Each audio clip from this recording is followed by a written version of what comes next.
livsvigtigt. Vi har brug for rent drikkevand, men en dag kan vandet også blive forurenet med skadelige stoffer. Vandet er aldrig i ro. Det bevæger sig i kredsløb. Hele tiden gentager sig. Hvor der er varme vand, sker der fordampning. Solens varme får vand fra overfladen af havet, søer og vandløb til at fordampe. Der fordamper også vand fra planternes blade. Denne vanddamp stiger op i luften, selvom du ikke kan se eller mærke det. Der er altid vanddamp i luften. Når vanddampen kommer højere op, bliver luften koldere, og vanddampen køles. Det får dampen til at fortætte sig og blive til skyer. Vanddampens små vanddele bliver til dråber eller iskrystaller. I skyen kan dråberne slutte sig sammen med andre dråber.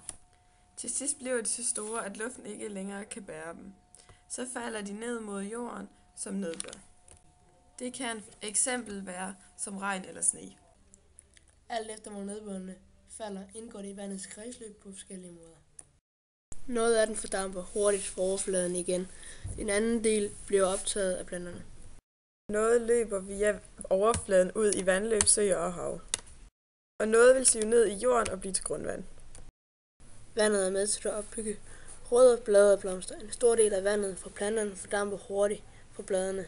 Noget af nedbøren vil falde på overfladen og løbe ned i kloakker, vandløb, søer og så ud i havet. Hvis den jord, nedbøren falder på, er tør og uden græs eller andre planter til at opsuge vandet, kan vandet let føre jord med sig ud i vandløbene. Det kaldes erosion. Erosion ændrer jordoverfladen ved at lave kløfter, og derfor har vandet en stor betydning på, hvordan landskabet ser ud i dag. Når man fælder træer på skråning eller bjerge, fører det let til erosion. Det sker mange steder i udlandene, hvor man fælder træerne for at bruge det til brænde. Nedsivning. Endelig er der noget af nedbøren, der siver ned igennem jorden. Denne del af vandet bliver til grundvand. Flere ting afgør, hvor meget der siver ned, og hvor hurtigt det går. Hvor meget nedbør der falder, jo mere nedbør der falder, desto mere siver der ned. Det betyder også en del, hvordan jordens overflade ser ud. Om der fx er mange planter, der optager vandet, eller om der er jord, som vandet let kan sive ned igennem. Og hvis jordoverfladen hælder, som på en skråning, løber vandet ned i det nærmeste vandløb, i stedet for at sive ned i jorden. Vandets vej igennem jordlagen. Jord består af mange små korn af forskellig størrelse og form. Nogle er runde, andre kantede, og derfor kan det ikke ligge helt tæt op ad hinanden. Det giver et hulrum mellem kornene. I disse hulrum ligger vandet. Det er også gennem hulrummene, at vandet langsomt kan sive længere og længere ned.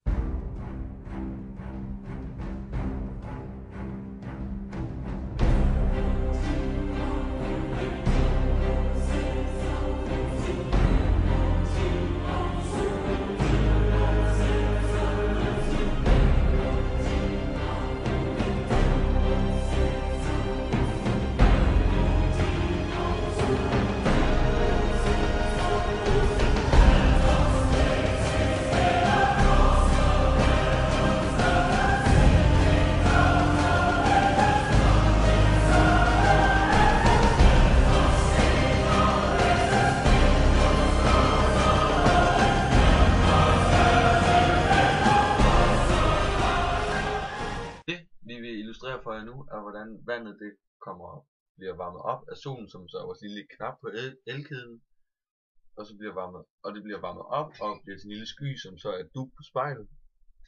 Og når det så er fordampet her og blevet sky, så begynder det at blive til dråber lidt senere hen, og begynder at sive ned af spejlet igen.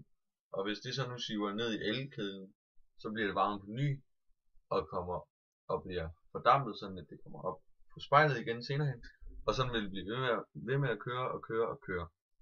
Og det er vandets kredsløb. Nu vil I meget snart kunne se, hvad der sker med vandet, når det bliver varmet op. Så, nu kommer der damp på spejlet, og det er så vores lille sky her.